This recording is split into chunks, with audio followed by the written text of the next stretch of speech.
Brittany, Cornwall, Wales, the Isle of Man, which is a country, Scotland and Ireland.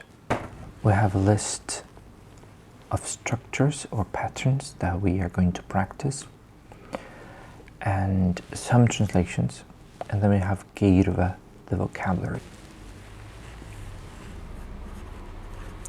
Ron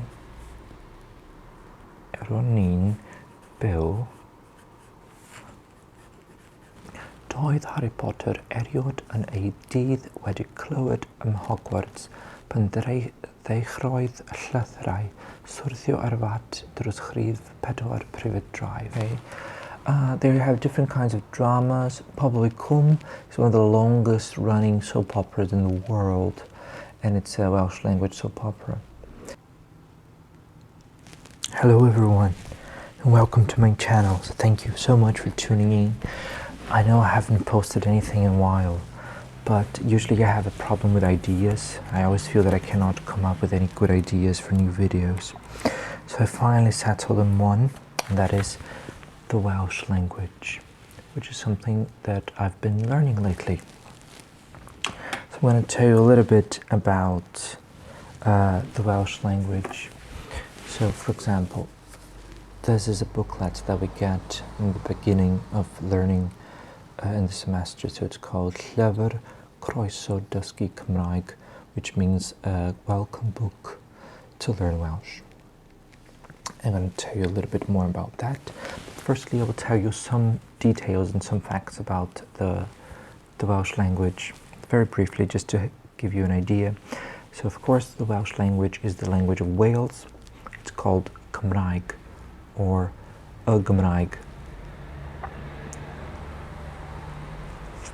Here we have the flag of Wales, considered by many the best flag in the world because it has a very cool dragon in it, the red dragon. So I have some maps that I can show you here.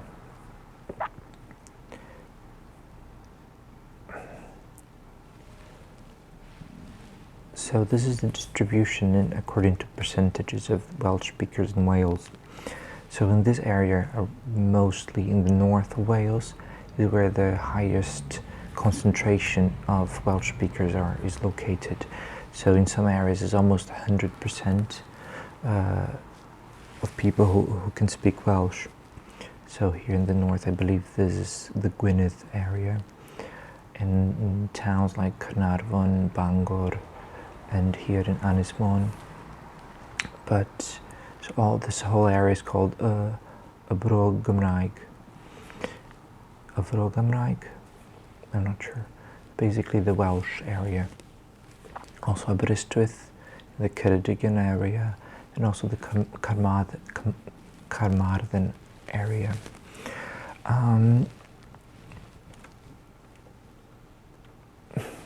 Here in the southeast, in the southwest as well, it's less prominently Welsh because it's predominantly English speaking.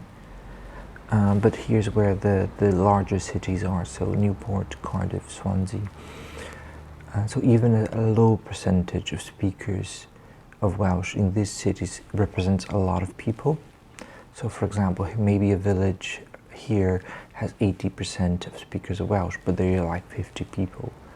And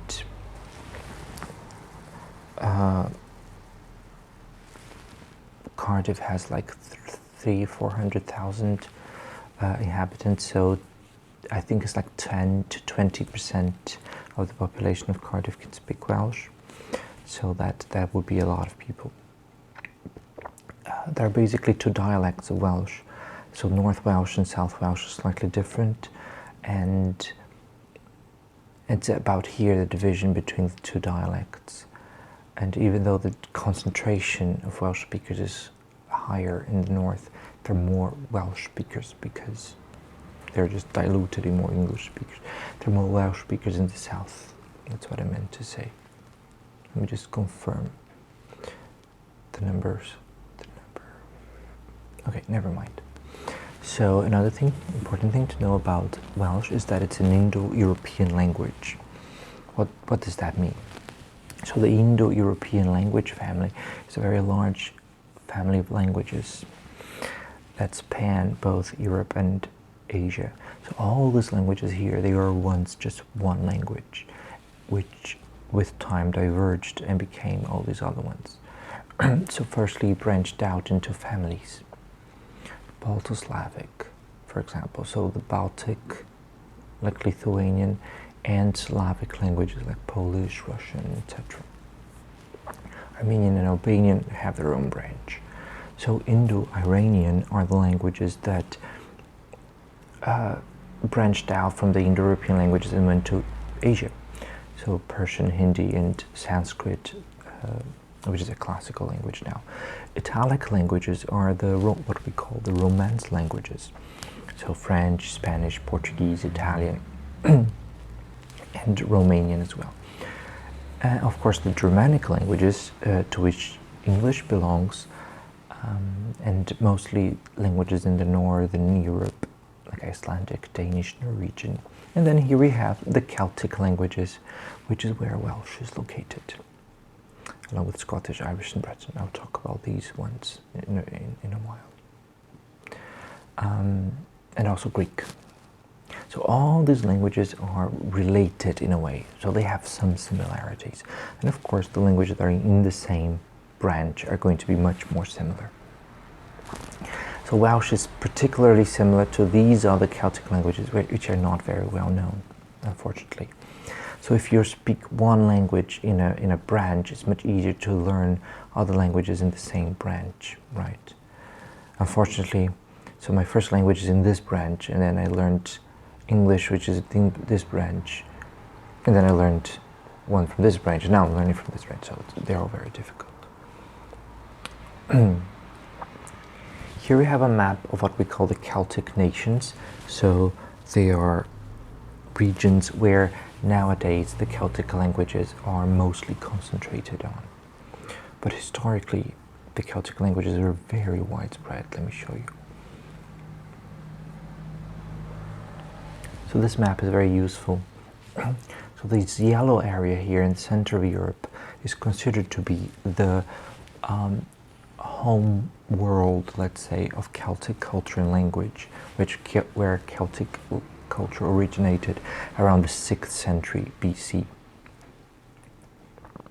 And then it spread, so that's the maximal Celtic expansion around 275 BC. So France, Germany, the Low Countries, Northern Italy, Central Europe, the Iberian Peninsula, and very importantly, the whole of the British Isles. So basically, with time, the Celtic languages were pushed to this corner. So only what we call insular Celtic languages remained. So these are the areas where Celtic languages are widely spoken in the 21st century. In the corner of France, in Brittany, where they speak Breton, a large area of Wales, as I've just shown you, where they speak Welsh. The corners of Scotland, and in the corners of Ireland.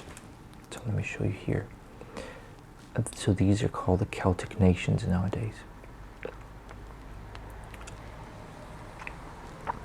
So Ireland, where they speak Irish, Scotland, where they speak Scottish Gaelic, the Isle of Man, where they used to speak Manx, but they're trying to revive that language, Wales, where they speak Welsh, Cornwall, a region of England, where they speak Cornish. Of course, many people consider Cornwall to be a nation. Cornish has also been severely diminished throughout the centuries, and nowadays there has been attempts to bring it back, so there are some native speakers now. And Brittany, the region of France, where they speak Breton, which actually is a language that originated from the British Isles and from people that were migrating there. So Brittany, Cornwall, Wales, the Isle of Man, which is a country, Scotland, and Ireland. Welsh is actually the official language of Wales, together with English, Gaelic is the official language of Scotland together with English, and in the Republic of Ireland, Irish is official together with English as well.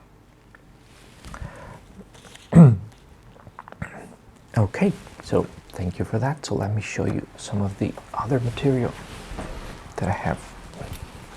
So in this little booklet that I have received, you get some information about the resources that I, as a Welsh learner, can access.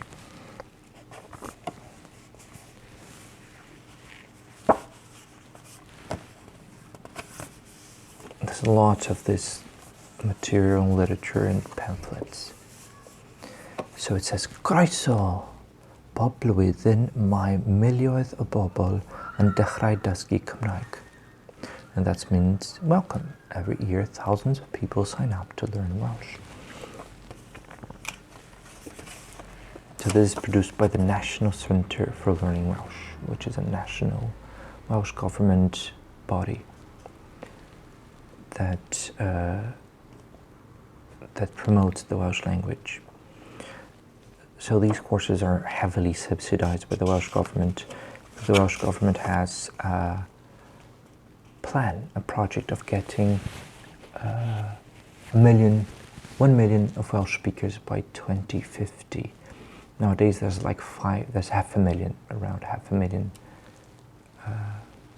Welsh speakers. Different areas where you can learn, so there are different providers in each area. So I'm learning in Cardiff, Caerdydd.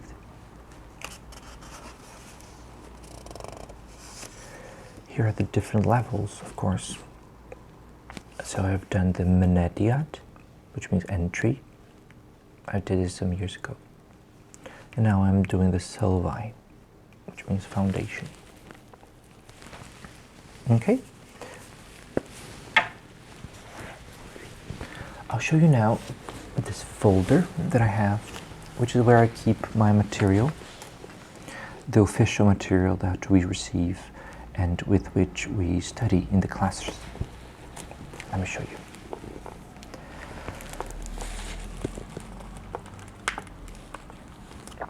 This is just a timetable of the lessons, and this is the contents, cynnwys, of the units. So this is what usually a unit looks like. We have a list of structures or patterns that we are going to practice, and some translations, and then we have geirfa, the vocabulary.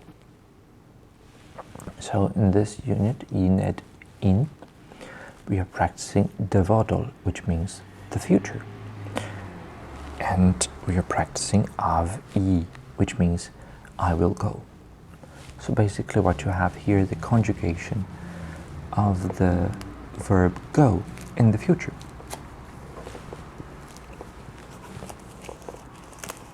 We have nouns separated into masculine and feminine.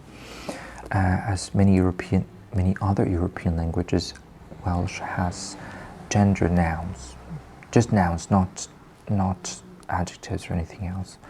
But the reason why you must know the gender of nouns is not as obvious as in other languages, and I'll show you later why we need to know.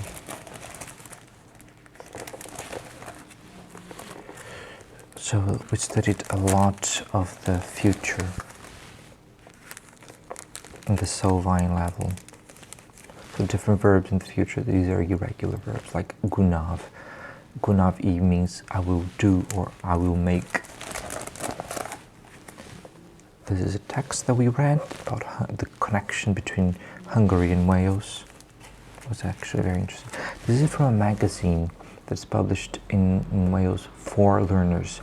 So it's what we call graded reading. So different sections have different levels of difficulty, and you also have vocabulary. It's called Lingo Newydd. I should subscribe to the magazine. I've been putting it off. So there are different activities here. So for example, this one activity that I did in class in which we have these different places. Eidal, Italy, Caeredin, Edinburgh, Frank, so France. And then we had to ask each other, Os AD E Lindain, for example, London, Beth Gadi. So basically it means if you go to London, what will you have? And then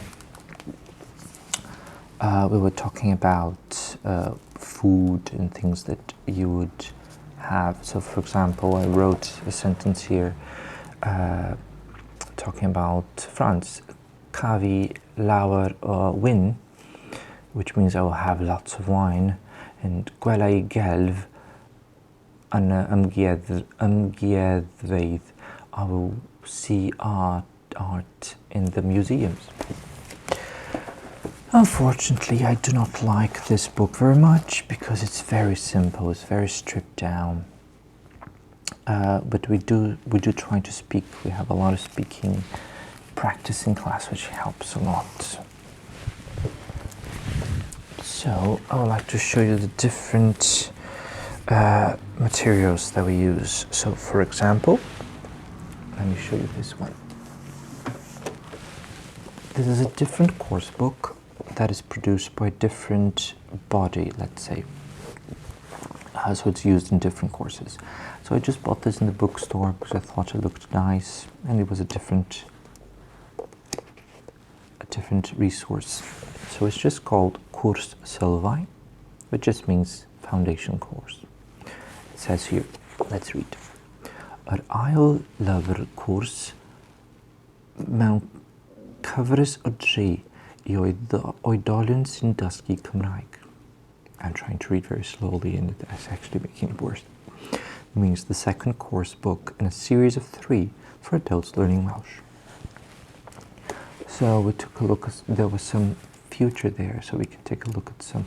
This one is different because it's much more colorful. You have images and you have some more specific tasks, and also you have topics, not just grammar points. So in it with, the topic is disgrifio yn y gorffennol, which means describing in the past. We have Catherine Zeta-Jones here, who is a famous Welsh person. So sometimes you find like the random, famous Welsh person in a book. So here's structures with the past. Ro'n byw yn Abertawe, which means I used to live in Swansea. Swansea, of course, is the name of a city in Wales, but the Welsh name of the city is Abertawe, and I believe this is where Catherine Zeta-Jones is from. Ro'n gweithio mewn swyddfa. I used to work in an office. Ro'n arfer mynd i'r llew D. I used to go to the Black Lion, which I imagine that it's the name of a pub.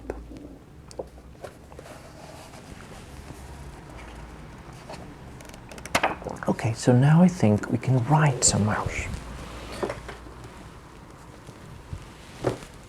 So I have this notebook that I got in a nice little Welsh gift shop that I really enjoy.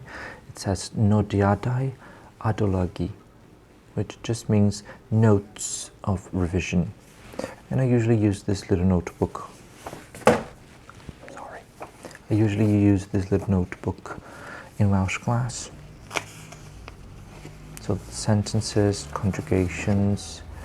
This is when I was doing some homework.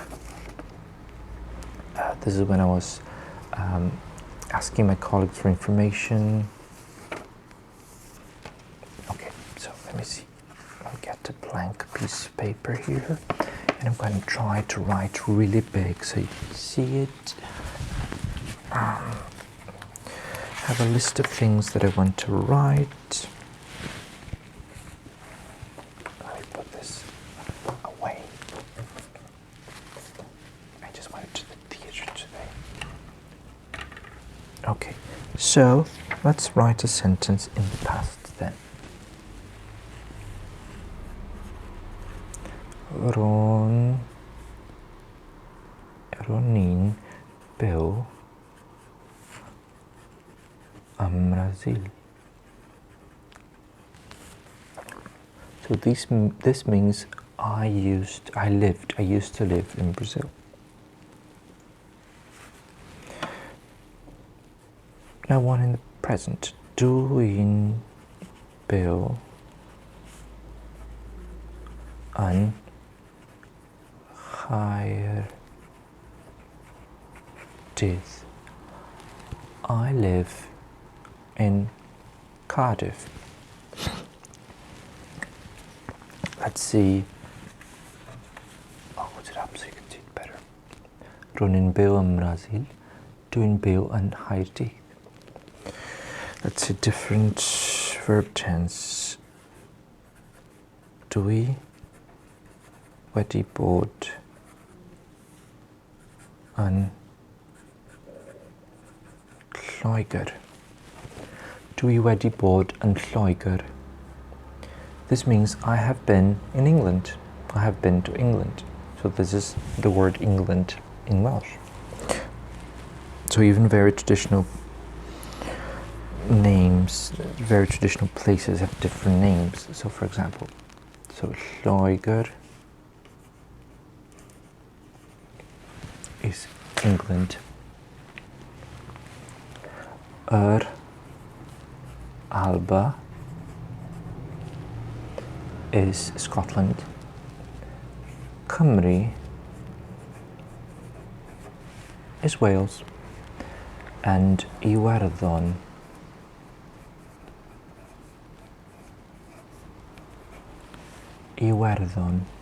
Ireland.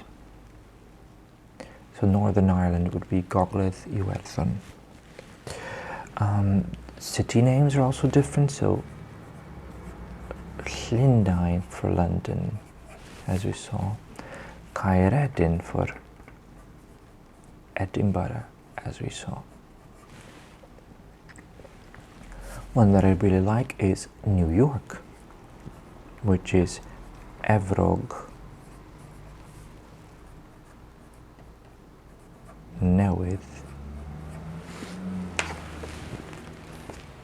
Llundain, Caeredin, Efrog Newydd. Of course, Efrog is the name of York, the city in England. So, New York.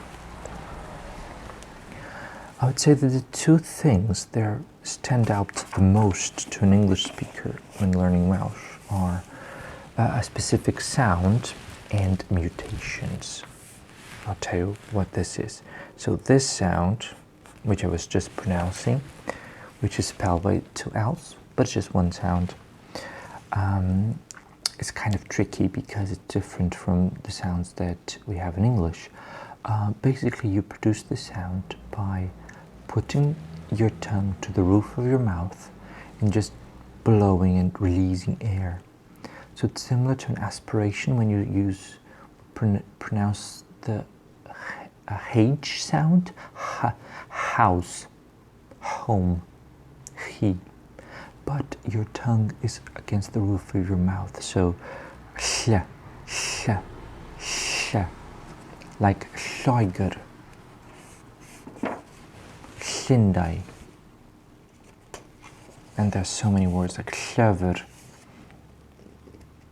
The word for library is tricky because llyfrgell. I'll write this. Llyfrgell.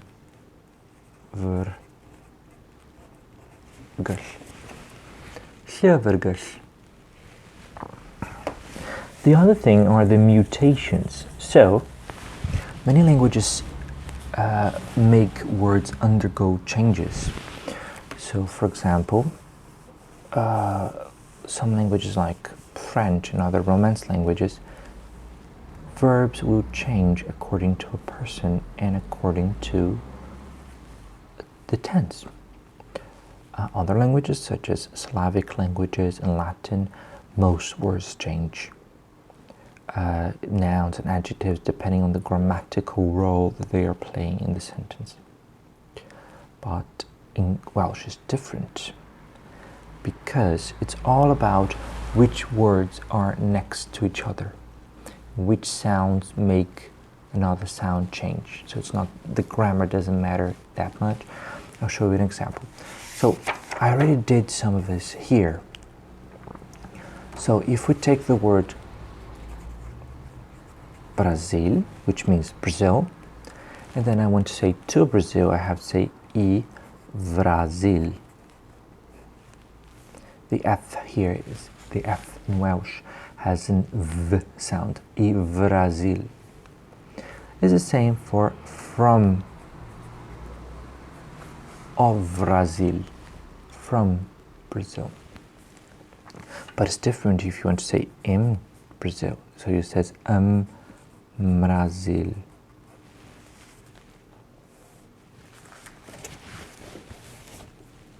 So basically you have to know that these specific prepositions, they will trigger this mutation, which is called a soft mutation, and that the sound B is going to change to this sound V and then to this sound M in these situations.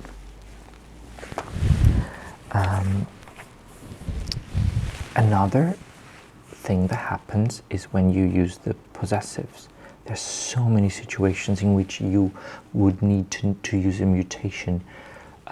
These are just the most common ones that I've learned so far. So the word car, as you can guess, means car. So if I want to say my car, your car, his car, her car. So these words mean my, your, his, her. As you can see, his and her are the same. So how are we going to know if we are referring to his car or her car? Because the mutation will change. So to say my car, you have to say v and haar. To say your car, you have to say de gar. His car is also a gar, but her car is a haar. So v haar, van haar, de gar, a haar.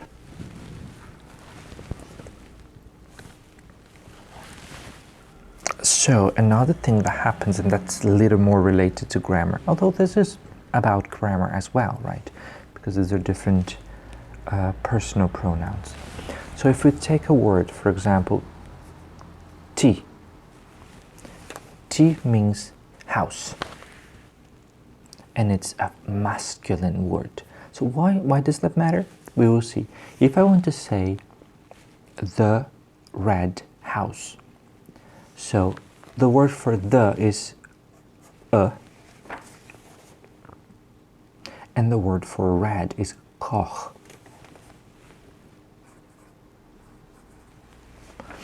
Adjectives go after the noun. So a t koch means the red house, and that is completely correct.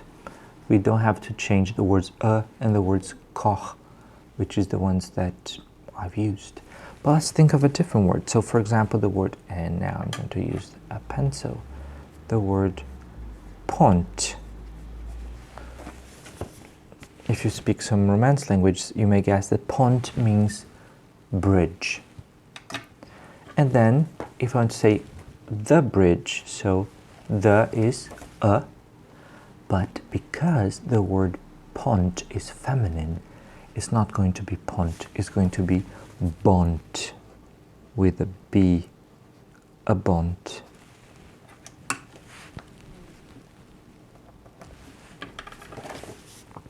A bont. So you just have to know that when people say a bont, they're referring to pont, which means bridge. And then we know that koch means red, so the red bridge, but this is not correct yet. So after a feminine noun, a singular feminine noun, you also have to mutate. So this adjective is going to be goch, a bont goch, the red bridge. Okay, so that really stresses some people out.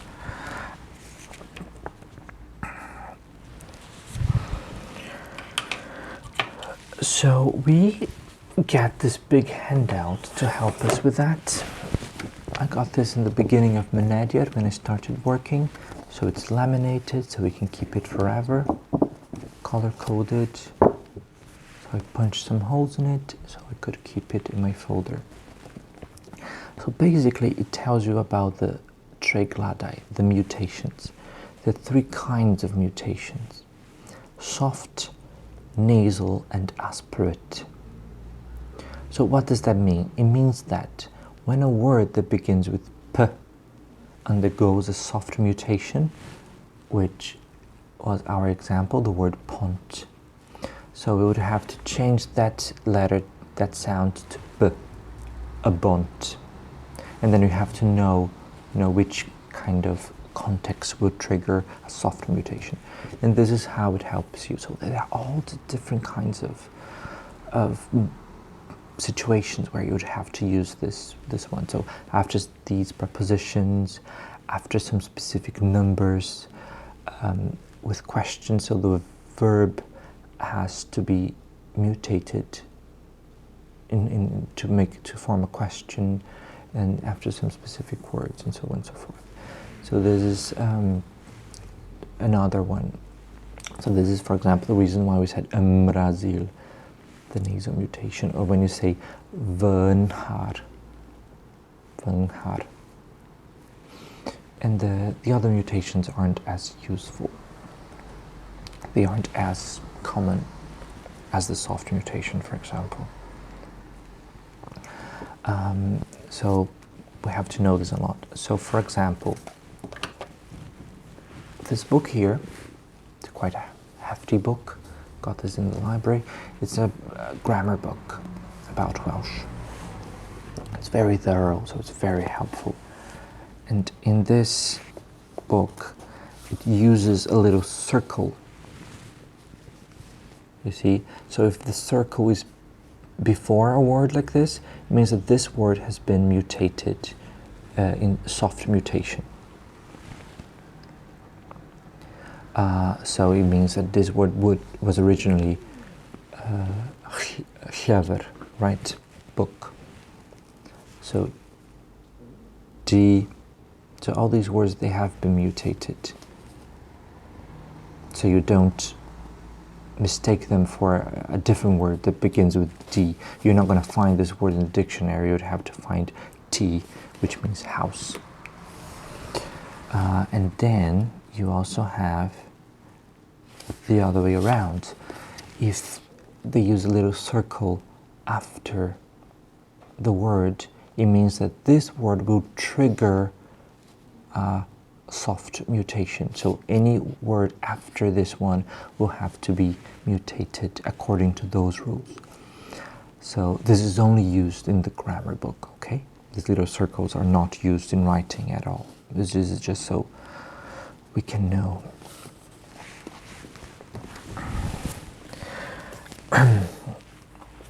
So I guess we can do some activities.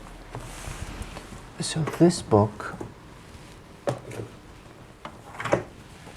here is a pecyn ymarfer. It means a practice pack. So this is basically the exercise book that comes with the cwrs sylfaen. So we can do some activities here, so I can show you some other sentences. So some of them are already done. So here's cyfieithwch y brawddegau hyn. So I mean, translate these sentences. So we can try to do some of these. Let's see. So for example, she worked in a bank. Let's translate this one. So this would be mae hi'n gweithio mewn bank. Mae hi'n gweithio mewn bank. So literally it means we are starting the sentence with the verb. That's a very common feature of Celtic languages. Sentences start with the verb. So it's similar to Yoda speak, I guess. So mae is the verb to be. So basically what we are saying is she in working at bank, in bank? So that happens with different, so for example, to happen in different tenses. Now this is the past. I used to work in an office, for example. So this one, I would just write I worked in an office, because Welsh, as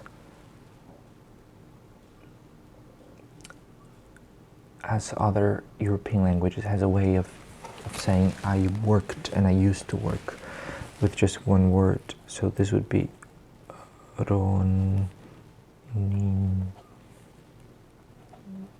gweithio mewn swyddfa. Ron ni'n gweithio mewn swyddfa. So he basically says, was I in working in office? Okay, let's see something different now.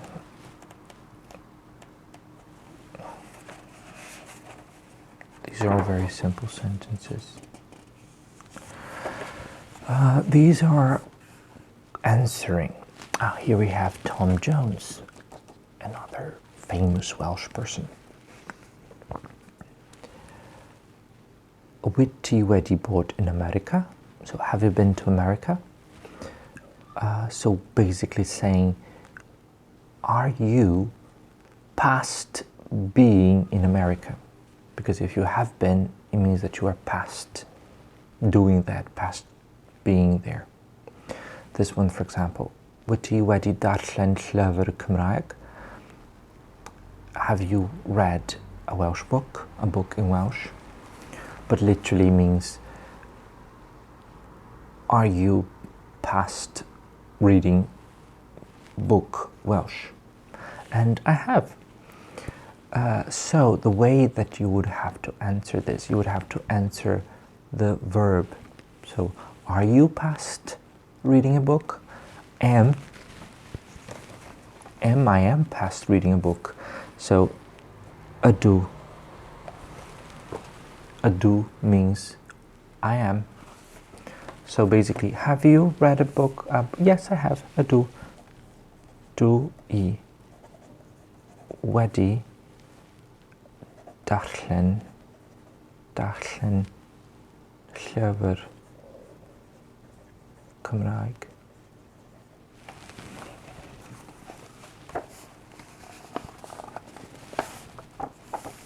Ydw. Dwi wedi darllen llyfr Cymraeg.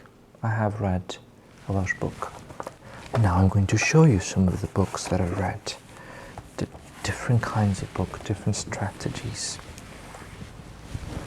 So the first book that I read in Welsh, I didn't finish reading it, but I played around with it, was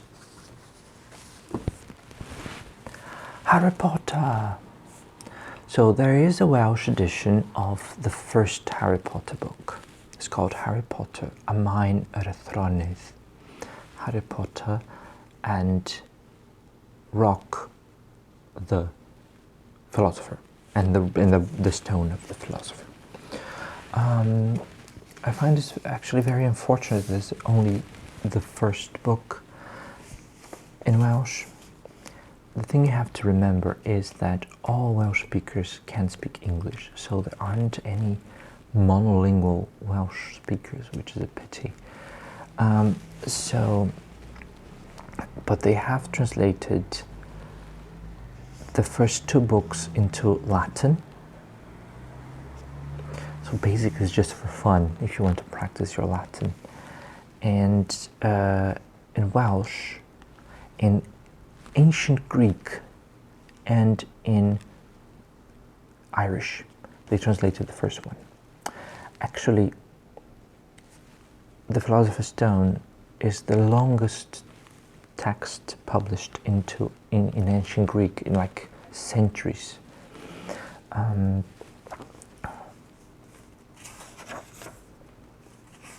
So, but like I said, I think it's unfortunate, it's a pity that they don't translate more. There aren't any Disney films in Welsh, for example, because all the Welsh kids can just watch the English, the original versions, but because there's so much material for children in Welsh, in the Welsh language channel, for example, that I think it would be beneficial and productive to have Welsh language Disney films, for example. So, Penod 1, Chapter 1. Y bachgen ddaeth drwyddi. I don't know what all these words means, but I'm pretty sure that it means the boy who lived. And that's the beauty of reading a book you've already read in a different language, because you know what it's going to say, you know the plot. Sometimes you can even remember specific sentences if you have read certain books as many times as I have.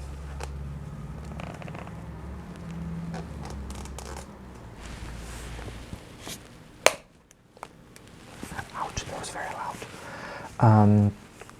So this is an interesting technique that I suggest to everyone who are learning languages. So I used that when I was learning Welsh. Sorry, yes, but also when I was learning French and Polish. I read Harry Potter. So what I did was I read 1 or 2 paragraphs in English, even though I remember the story, and then I would immediately read it very slowly in Welsh. And then I would be able to guess the meaning of words. But still, I would look for some words in the dictionary, as you can see.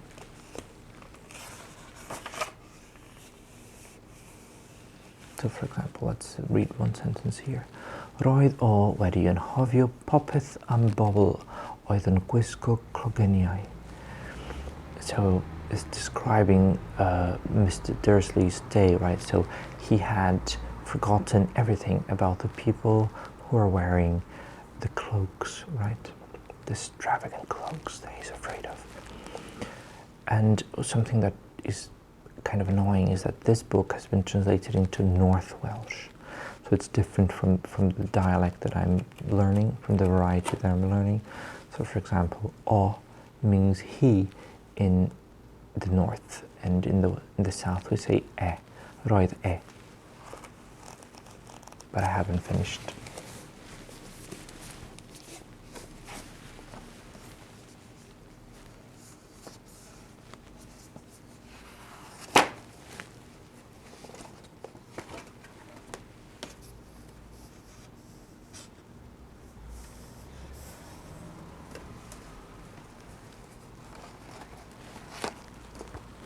Doedd Harry Potter eriod yn ei dydd wedi clywed ym Hogwarts pan ddechreuodd y llythyrau swrthio ar fat dros chrif 4 Private Drive.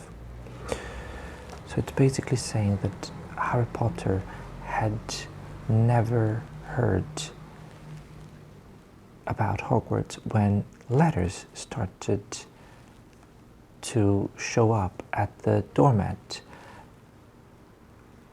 at number 4, at the doormat at number 4 Private Drive.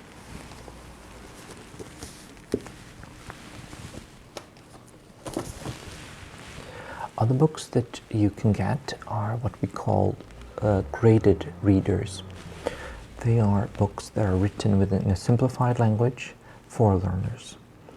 So this one's called Ffenestri, which means windows. I've noticed that this is mostly how Welsh speakers tend to pronounce TRs together. Tri, not tri, tre. Which I find actually quite familiar to my mouth. I don't know how to explain it, but it makes sense to me. Ffenestri. Storiau a herddi a ddysgwyr. Stories and poems for learners, for Welsh learners. And Lois Arnold was actually a learner herself. She's not a native speaker of English. And then she started writing books for learners. So she's a really cool person. But that's not that unusual. One of my Welsh teachers, I have 2 Welsh teachers, one of them is a Welsh learner too. But for example, I taught English for many years and I'm not a native speaker of English. This little sticker, I put it here. It says Welsh, right? I bought this in Aberystwyth in the National Library of Wales there because I just thought it was cute. But after I bought, I came to realize that maybe this is a sticker that people use as a form of protest. Because in Wales, signs and public notices, they must be bilingual. It's the law. So I've seen these little stickers, for example, around the university when there's, for example, any kind of signs that are only in English. So I think people use these stickers to demand a bilingual notice. I don't know, I'm just guessing. When I bought it, I had never seen it before.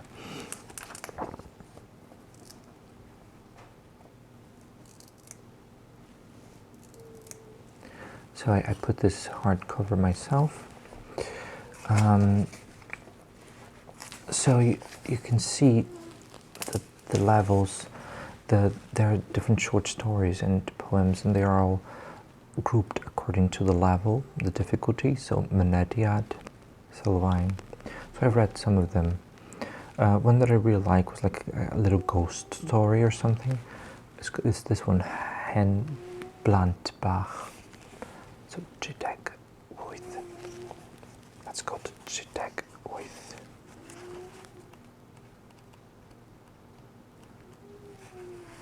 Spimteg in. Chiteg with.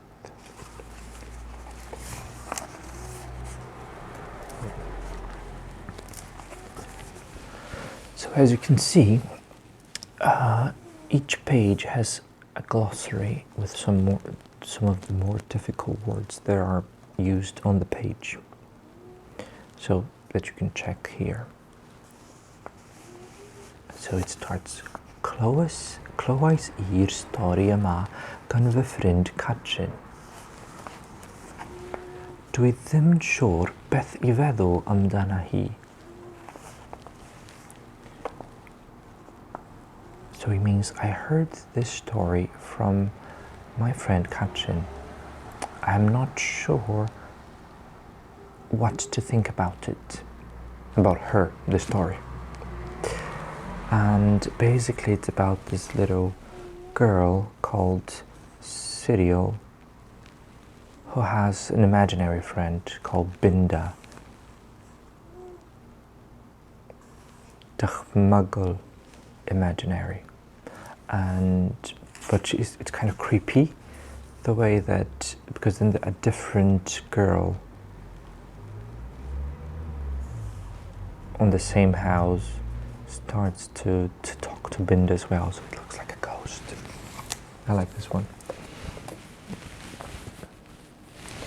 And then there was a book that I got on the library, but that one is a straightforward novel in Welsh, so it's not for learners. It's this one. It's actually a science fiction novel, and there's actually a vibrant, very interesting, productive tradition of Welsh language science fiction. This one is called Wythnos yn Nghymru Fydd, which means a week in the Wales of the future, or something like a week in the Wales to come. So it says here, Cymru 2033, breuddwyd olau anteich llef dywyll. Casir o nofel wyddoniaeth gyda chlyfwyn, oh God. Basically saying, Wales, 2033, a brilliant dream or a dark nightmare. So a brilliant dream or a dark nightmare. A classic of science fiction novel with a new introduction. So this is a relatively recent edition. I think this one was published. So the book itself was published in 1957, the first edition originally. But This edition is from 2007, but there have been other editions with different covers. So this one's nice, but there's this edition which has this really cool cover I really like because it's so kitsch. So you see here you have the protagonist and it says 1953, which is the present in the novel, and 2033, which is the future. So you can find the same book in this edition as well. So I'll tell you the story. I know the story already, even though I haven't finished reading it, because it's a very famous book. So it's set in the 50s, and some guy, a scientist, invents a time machine. He discovers a way of going to the future. So this man, I forget the name, Ivan Powell. Ivan, this is how you spell Ivan, that's a common Welsh name. Ivan goes to the future, to the year 2033 in Cardiff. And then he finds an amazing utopic Wales. Wales is now independent and everyone is bilingual, everyone can speak Welsh. So something like this, I guess. Cymru Rydd in Europe, which means free Wales in Europe. And most importantly, Wales is a republic. Wales is an independent republic, fully bilingual, where everyone speaks Welsh. And he spends a week there. But, and of course this always happens, he falls in love with a woman from the future.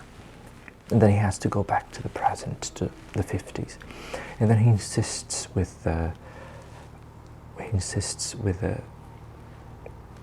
scientist that invented time travel that he wants to go back to the future so he can see the woman that he loves again. But then of course there's a twist. The scientist tells him that it's not at all certain that he's going to find the same future. He only saw one possibility, one version of the future.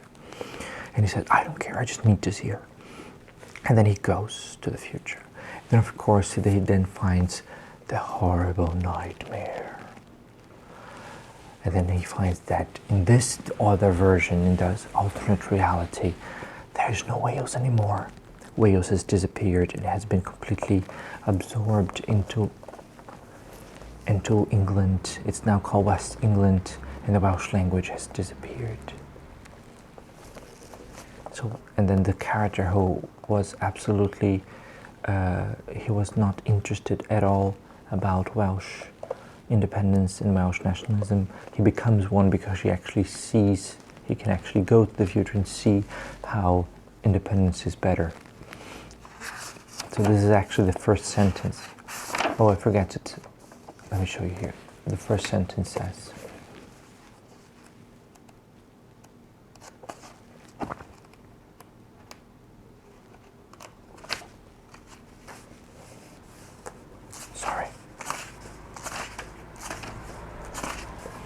the first sentence of the book goes, Nid oes neb ar wyneb y blaned hon yn gwybod sut I deithim yn genedlaetholwr Cymreig, ond fy rhyfael tegid a minnau. So it means there is no one on the face of this planet who knows how I became a Welsh nationalist, except my friend Tegid and myself. So he becomes a Welsh nationalist because he sees firsthand that independence is better in the future. So it's very important to point out that when this book was published in 1957, it was published by Plaid Cymru, which is a political party that still exists in Wales. It literally translates to Party of Wales. So many people say it's actually a piece of political propaganda. But actually I think it makes a very interesting point, because whenever people, they propose different political ideas and different ideologies, that's basically what they are indulging in. They are practicing a kind of science fiction, going into the future and trying to imagine what's going to be better for the country and for society. So in a way, I find that science fiction and politics are very much related. And I think that's why there's so much Welsh language science fiction. This is basically the same book, but it's abridged. So nothing's changed, it's just shortened, and again, it has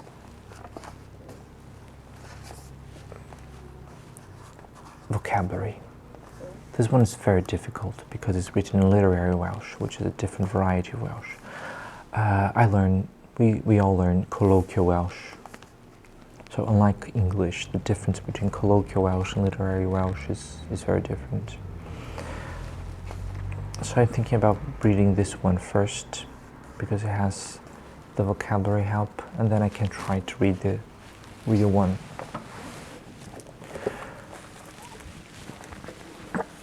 Another book that I got in the library, which is also a Welsh science fiction, is this one, which is a really disturbing, simple cover. It's called A Dydd Olaf, which means the last day. And this is the actual name of the author, Owain Owain. I know just the very broad outline of the plot, but it's the future.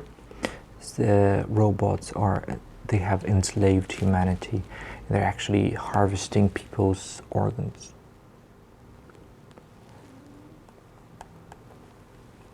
And this man decides to write his last. So this book is set in the far future. So that's why it's called A Dydd Olaf, the last day. And in this far future, the robots have enslaved humanity. And they are harvesting our organs and stuff like that. So the main character, he's decided to write a last account, the last memoir of humanity. And then what he does is he writes it in Welsh.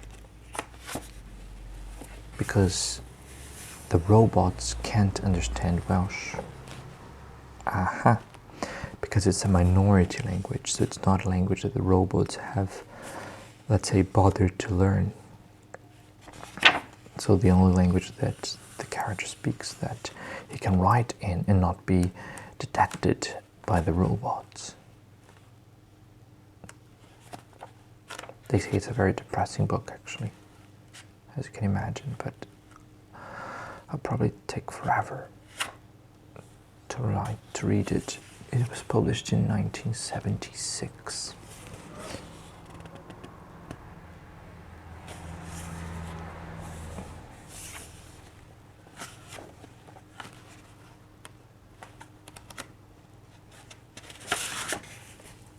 Diwyddost ddarllenith mae dyddiau olaf yn ganrif diwethaf. 20fed ganrif fe'i gylwyd hi, oedd dechraued y cyfnod newydd hwn yn hanes daear.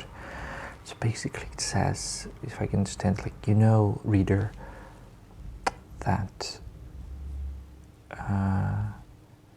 the last days of the latest century, the 20th century as it's known, was the beginning of the new of this new something in the history of the earth. Covenant, I don't know what that is. And then, of course, I would like to show you some resources where you can learn a little bit more about the Welsh language online. Of course, you are more than welcome to take a look at the Wikipedia pages that I showed you about Celtic languages, the Welsh language, and about Wales itself. If you go to the BBC News website,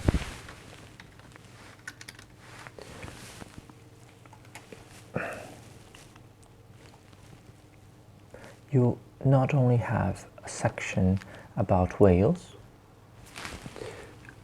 let's make this bigger. So you'll have a section about Wales.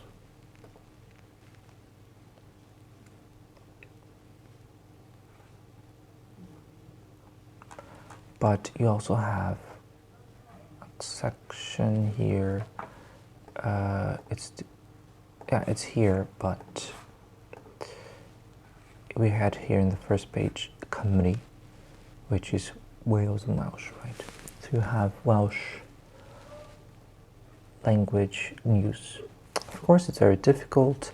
Derbyn newidiadau neu golli swyddi. So I don't know what this means, kinda. But you have this button here, vocab, that if you click, it turns on help.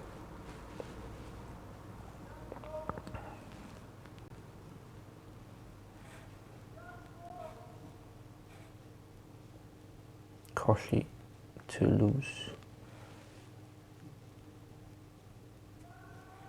So basically this is a quote. It means something like to make changes, to receive changes, or lose jobs. So staff who works at the council in Gwynedd have received letters that say that they have to agree to terms, and this is basically terms, new terms, or face losing their jobs.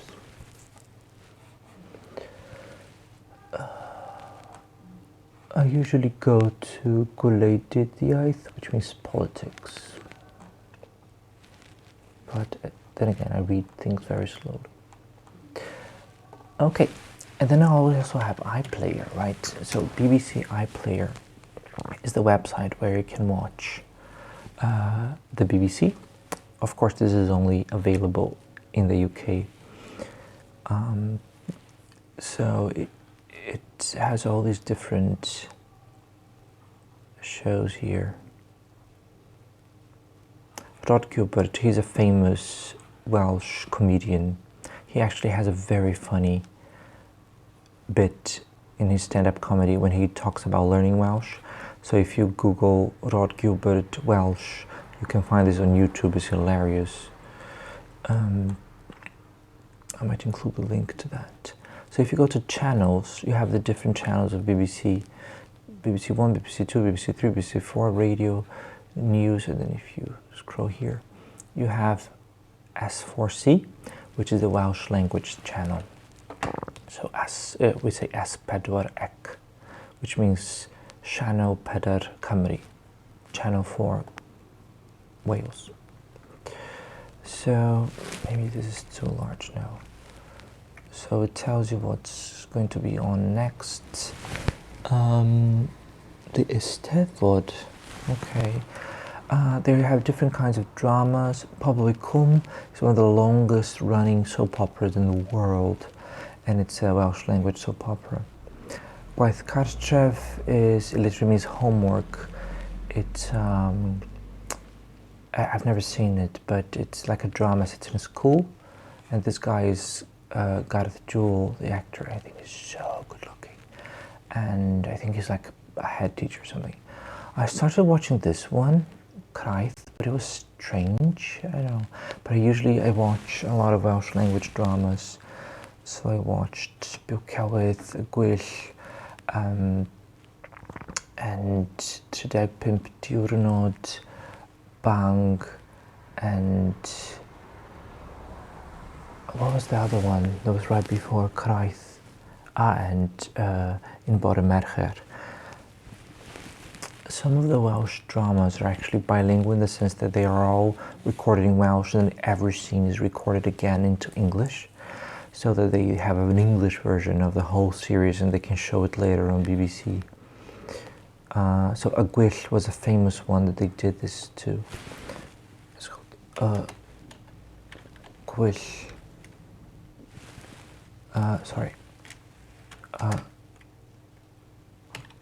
Gwyll. It's not really working because I think it's because it's an old. So the name of the show in English is Hinterland, which is not here either. So we're going to write Hinterland. You can find this on Wikipedia. BBC One, Hinterland. It's not available on iPlayer. This was super cool. I visited some of the shooting locations in Aberystwyth. It's on Netflix as far as I can remember, but only the English language version. It says, forsaking London for the rustic landscapes of Wales, a police detective with a troubled soul finds himself in a place with secrets as dark as his own. So he's supposed to be a policeman from London, but in the Welsh language, the Welsh version of the show, he's a Welsh speaker, so he speaks Welsh to everyone. But in the English language of the show, he's not a Welsh speaker, he speaks only English. So that means that whenever he's around, everybody switches to English, but when he's not in a scene, so most of the characters will speak Welsh to each other, but he's in most scenes. But you can find the Welsh language version on DVD.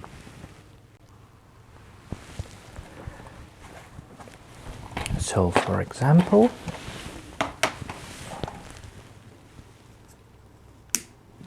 here you are. So I got this from Amazon, I think, or no, maybe I bought this in Aberystwyth. So a gyfres gyntaf means the first series, so this is the first season of a Gwyll. I think they had 3 seasons. And I didn't watch the first one actually. I've only watched the second and the third in Welsh on S4C. And in Aberystwyth, in the National Library of Wales, I bought this one. This is a film. It's called Llyfrgell, which just means the library, but in English it's called The Library Suicides. It's a very interesting, very strange thriller. And this is Catrin Stewart. She was in Doctor Who. She was famous for that. So I wanted to refer to her in one of my classes that I was teaching, because I'm a teacher. And I said, do you know Catrin Stewart?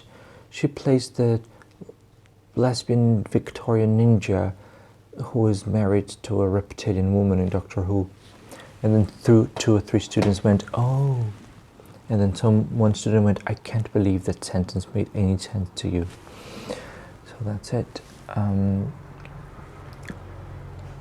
Another interesting thing that's going on, let's see if we can find this here. It's called Keeping Faith, yes.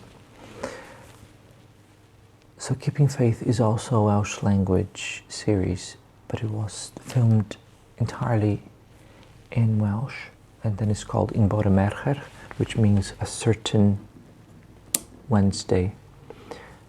And then also was filmed in English, and then it's called Keeping Faith. And then it's very, interesting because the main character is played by Eve Miles. And Eve Miles is a Welsh actress who spoke no Welsh before this series, and she's famous for playing Gwen Cooper in Torchwood, which is the Doctor Who spin-off, which was filmed and set here in Wales. And Eve Miles, she decided, I guess, that she would greatly improve her career prospects if she also spoke Welsh, because like you can see, there are so many Welsh language films and TV series. So she did like a boot camp and she learned Welsh from scratch, and then she did an entire series speaking Welsh in which she's the main character. And people say that she sounds absolutely perfect in Welsh, so she's like my hero because she learned Welsh from scratch, and now she's acting in Welsh and sounding like a native Welsh speaker. And I've always loved her in Torchwood. Absolutely love her.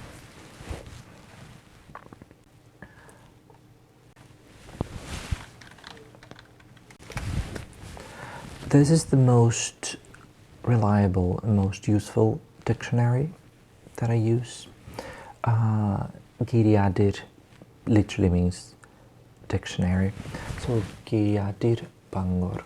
Bangor is a city in the north of Wales where they have a university. where they do this dictionary. So it's called geiriadur.bangor.ac.uk, and it's bilingual, so we get to llyfrgell. Here we are. Then it says library, and it's very useful because I'll make this even larger. You can, for example, if you had only seen the word bont, maybe even too tiny. Oh, this is huge now. So if you write bont here, because you saw the word bont in a text, for example, and you don't know what it means, you will show the original word pont, because it's just one mutation of the word bont, so you don't need to know. So it changes to bont, and then it means overspan, bridge, arch. So I prefer this to Google Translate or something like that. And it also, it's on Google Play and on iStore. The app version of this is the same. So now what I'm going to do is I'm going to put the Welsh flag here again. This is too tiny, isn't it?